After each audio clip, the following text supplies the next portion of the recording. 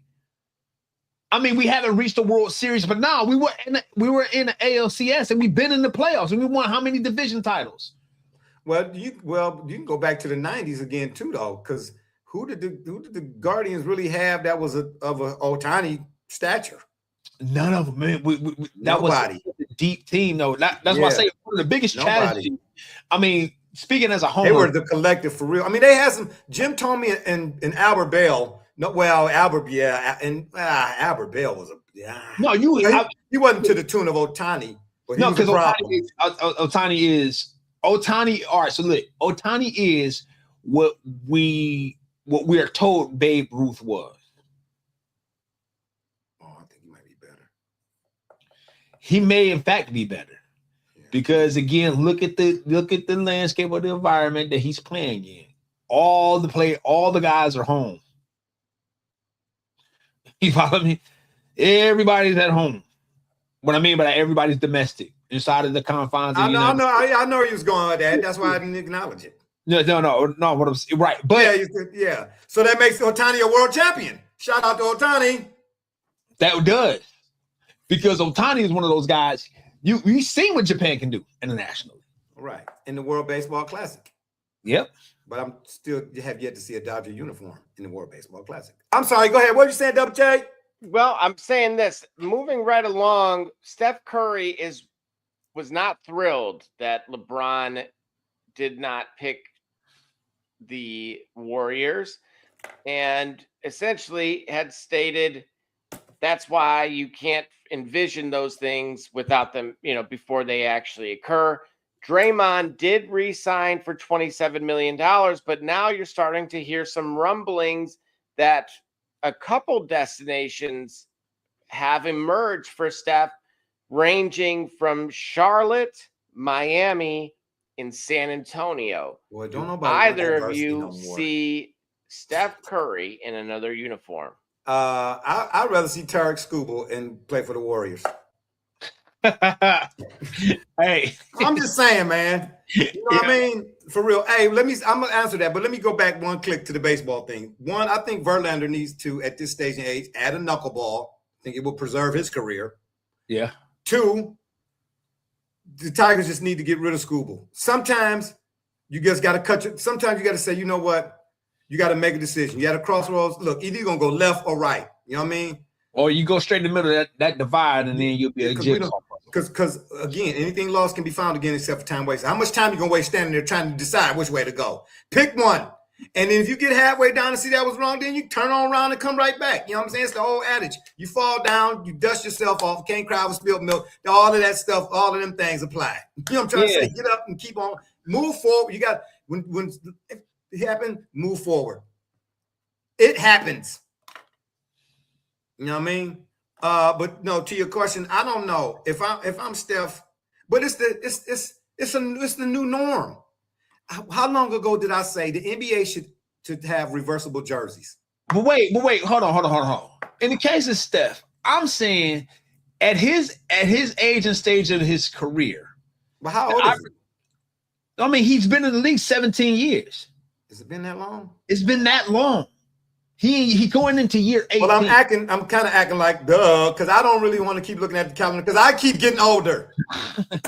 So what I'm saying is, don't remind me. Look. So the opportunity. All right. So the opportunity to play with LeBron. All right. I get what he's kind of. I take from that. That would have been cool to have this sort of experience inside of the league when we went and battled together. You know what I'm saying? Think of it this way. And I think it's kind of similar to like man, when the Bulls acquired Ron Harper and after all the wars he had with Jordan, as competitive as he was against Jordan being a problem, to have an experience of them playing together. I don't necessarily know that his disappointment should be like, well, maybe it's time for me to part ways with this franchise. I think LeBron not signing shouldn't be the thing that tell him that, man, maybe the Warriors don't got it no more. I think everything else that the Warriors have been unable to do, that should tell you more. If you ain't should tell you more. Like, yeah, so like the LeBron thing is like it's isolated. I think it's separate. And why are you using that as your reason why? Yeah. Hey, remember it's the I think I love my wife. It's the chicken argument to get out the house. Chicken. Yeah. Right. Yeah. Yeah. Shout out to Chris Rock, even though I still like the Miles Gilliam one better. Yeah. You know what I'm saying? Right. When he was the president. Yeah, that type of deal. I don't know, man. I saw something earlier to say he might be going to the Spurs. Listen, right now the NBA is an arms race. They would listen. That who's selling nukes to whom? No, listen. If Steph, that's what San Antonio needs. I told you, and I've been saying this. I know I said this to Double J. We know on this program, Spurs are my favorite team of all time. Wait, what? But after watching the finals, I recognized, based off the way that they played and how they played, and the fact that how they lost or whatever, the way they played. It is a particular style of basketball that the pop era Spurs played that I wasn't know. Yes. Oh, that you love. So yes, in fact, well, I ain't never say it like that. I ain't never say it like that. That you love. Yeah, put your tongue back. Yeah, I can smell that through here. I'm barbershop Jay Jordan. I know, barbershop Jay. You need to be a toothbrush Jay. All right, listen, Listerine, bro. So you disrespecting your elders? Nah, that breath is. I don't even know. I mean, ask that question. Yes, that breath is disrespecting that mic. I'm gonna tell you this. Listen, my point is. Oh, absolutely not. You see what I'm saying? This is what we're doing right here. Wow, really? Okay, got you. A shooter of Steph's caliber, and a shooter of Steph's style, is needed. So that way the Spurs can return to a style of play more conducive to ball movement. Wow. Did you hear that, Double J? Did you hear that? So in other words, Dylan Harper, and all that, you see what he's doing? The Spurs is his favorite team. But I don't want to play with that one no more. Get rid of that one and give me the newest one. Who said that? I said, what you gonna do with Dylan Harper? Excuse me? What you gonna do with Dylan Harper? What you gonna do with De'Aaron Fox? You can figure. Listen, Fox probably has to move. Fox probably has to move. But look at what I said. But look at Fox's money. What do you mean? We know that. Yeah, who gonna want to Fox with that money? We know that. Listen, the Spurs having Steph will naturally, organically force that team to be more ball movement conscious, because the way Steph, if he's not playing with the ball, he's running through screens and he's looking up. They have to have more ball movement as a part of their core offensive identity. Man, listen. They lacked that, and they went into an ISO game, and it spelled their doom. Listen, I'll be honest with you. You know why that is, though? You know who I'm blaming for that? Coaching. We know the Knicks won 4-1, but if to know that would assume that the Knicks beat the brakes off of them. And I think who would assume that? Why would you assume that? Huh? Excuse me? Helen. Just because they beat 1-4-1, why would you think the Knicks beat the brakes off of them? Because when you see somebody got swept, you would think that they got no. And in the case, every game, they lack ball movement, and they lack a solid play call or a solid direction in the clutch. Steph Curry would bring that back. Okay, well let me say this to you then. Even though I said prior to that I was rolling with the Knicks, because Brunson's from nowhere. I just felt like he was on a mission. Yep. But I'm telling you right now, Dylan Harper start all them games, the Spurs is champions. His what he bring to the table is akin to this Watson Shedeur thing to me. In that you gotta give him all of the minutes. Gotcha. Give him all of the minutes, because what he was, just imagine if whatever he was doing, and I'm just using this as a number, whatever production he was giving you playing 15 minutes a game. Imagine how much more that production could have at least been doubled playing 28 minutes a game. Yeah. Now, I know they had a conundrum, Fox getting all the paper, but see, this is why I had a real big problem, even coming up, man, when we were on teams. I get it, especially back then. The guy who was most senior is the one who got to play. Right. But the guy who was waiting in the wings was the better player. Bob Wade, head coach of that Dayton Dunbar team, said, like Herm said, you play to win the game. Right. Hey, you'll get your turn next time. But right now, this dude cooking you. Excuse me, he baking you. Right. At 425, keep hope alive. You understand what I'm trying to tell you? Somebody should have said to De'Aaron Fox, or maybe De'Aaron Fox should have said, this is what I thought. Do what Mark Aguirre did, them Pistons, when it came to Dennis Rodman. Yeah. He went to Daly, said, hey, man, I get it why y'all brought me in, but that dude need to start. Fox should have went to Mitch and like, hey, man, I ain't going to give y'all no money back. But we might work something out. You know what I'm saying? I might get a couple Riley's coupons for everybody or something. I'm trying to say, but let that man start. Because I get it. With Fox's price tag, it was almost like what was the guy that was here with the Cavs that went to Utah? Colin Sexton. Now it wasn't a money issue, but we was having a good discussion here. When they was talking about moving him or whatever the case may be, I forget who came in place, in Garland or whatever it is. They say, man, what's her face was the 8th round. He was the 8th pick. Yeah, it don't look right. When you say optics, it don't look right. If you got the 8th pick coming off the bench, right? You know what I'm trying to say. But if the guy that's in front of him, and the team wins 67 games, right? You know what I'm trying to say. Hey, we got to talk about your funds. Yeah, you know what I'm trying to say. Yeah, we have a roster problem. Yeah, Richard, we know, right? Right. The fact that Fox was making the ends caused a dilemma for Mitch. Like, what you know, like, you know what I'm saying? I gotta play the guy we paid. Play the guy we paid. Yeah, exactly. But would you have rather won the final? Who gave you the better chance to win at that position? Right. Yeah. You gotta put egos to the side in order for you to try to win. Excuse me for bouncing around, y'all, but Jay don't play. Yeah. Harper is a problem. He a problem, bro. And I get the whole Steph thing. And man, much as I love Steph, man, because Steph Curry is self-made to me. How many players whose dads played, I don't know how many it was, maybe up, down, or what, that now that they playing, you don't mention them along with their dad or their brother or whatever. You know what I'm trying to say? Right. You say Steph Curry, not Dale Curry's son, Steph Curry, Dale Curry's son. You say Steph Curry. He's self-made. But at this stage and age right now, bro, where the Spurs were at, I'm playing Dylan Harper. I'm not making no move for Steph, bro. Dylan Harper is Dylan Harper. So what if you can make a move and keep Dylan Harper? Okay, that's different. I mean, that would be hard to do, right? Okay, but whoa, I said that too fast because now you got to start Steph. You in the same bait. You got to start Steph, but for different reasons other than money. Like for reasons you got to start Fox. Right. Man, I'm sorry, Wemby. With all due respect, man, sensei. But watching that series unfold, this is why I say complexion outweighs cash. The numbers, because watching Dylan Harper. I was like, ooh, I said, the Knicks better hurry up and get one. They better get it now. They better get it now. Yeah. They better get it now. And with all due respect to the West and Shy and the OKC and all of that, bro, Dylan Harper, he's salty.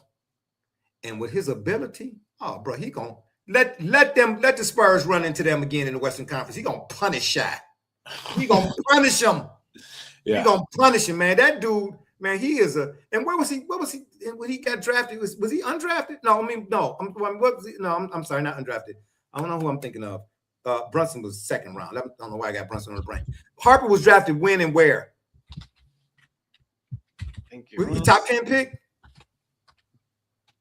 Almost positive. Top 10 pick? Let's see. I know we got to go, but because I don't. My son, he be more so in the drafts now. Yeah, he went second overall. Oh, yeah. I'm sorry. Dylan Harper. Yeah. Steph, I love you, man. I know what Doug Gottlieb said about your ankles after that tournament run that Davidson said, and all the rest of them. Jay Billis was included. I don't know. They all had doubts. I didn't.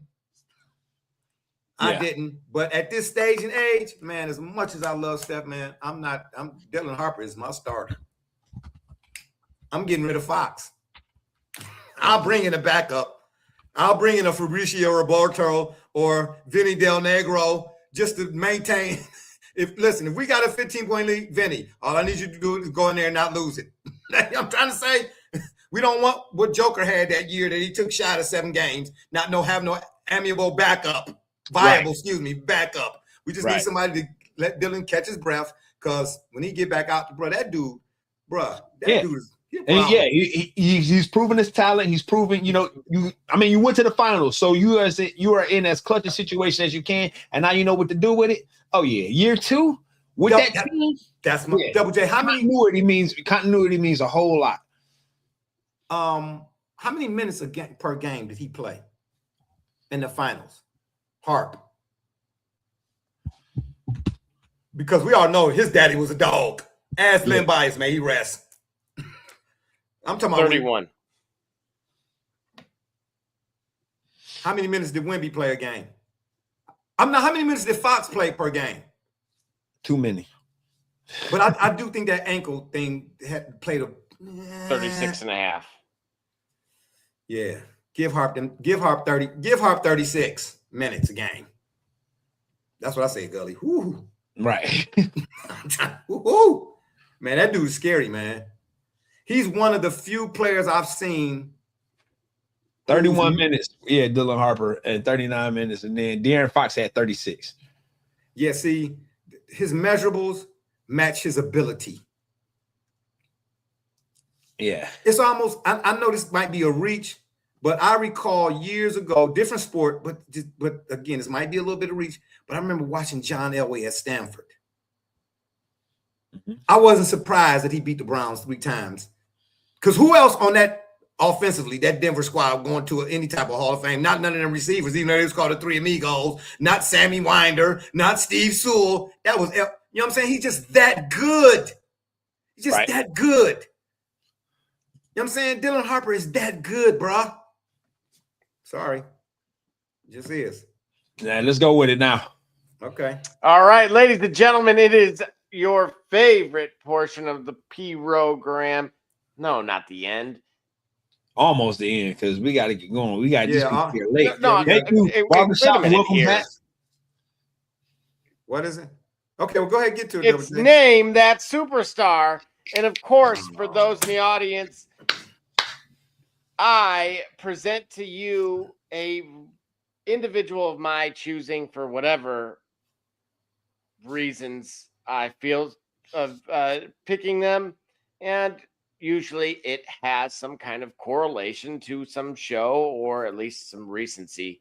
Double J, and so we're going to go with, in this case, it was from a previous show. So here we are in none other. So we'd been with Jason Williams, NBA Live 2003 previously. But now Swift and Jason Williams. NBA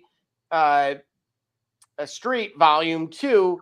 And yes, Barbershop Jay, you are correct. That is Jason Williams. However, that is not who we're talking about. We're actually talking about the teammate he is lobbing it to. That's Stromae Swift. White Chocolate was a part of last week's Name That Superstar. And that's got to be Stromae Swift. Wow. I didn't even give a clue. That is Stromae Swift. Shout out to BSJ, baby. Just come right through. What you mean? Gully, take notes because he's got sons here on this program. Come on, man. It is a competition, ladies and gentlemen. And I know it is late, but yes. You got another one? I got one more, thankfully. Hold on, Double J. You gotta give the people a shout out, man. They've been with us for 2 hours and some change, man. Shout out to the people, man, that tuned in and they're staying all the way through the end. You know what I'm saying? Because if without you all, there is no us. We shout out again, baby. That's right. And I know they were staying for Name That Superstar. And so we have yet another individual, not Jason Kidd.